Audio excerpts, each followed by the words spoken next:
The penultimate part of this question, it's asking you to compare the polarities of NCl3 with NH3.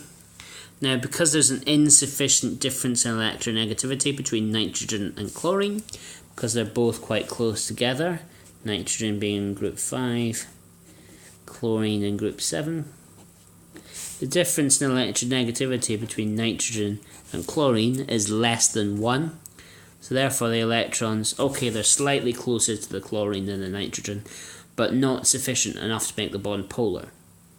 Therefore the bonds are non-polar overall, therefore the molecule is non-polar, and therefore it doesn't dissolve in water.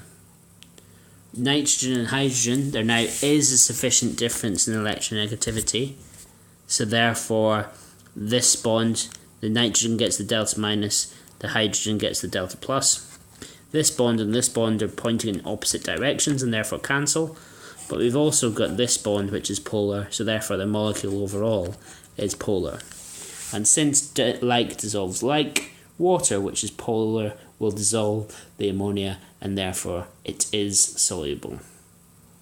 The final part of the question is asking us what a dated covalent bond is, or what a coordinate bond is. Coordinate bond is the same thing as a dated covalent bond, which you all know is a bond where both of the electrons come from one central atom. So both electrons in the bond come from one central atom.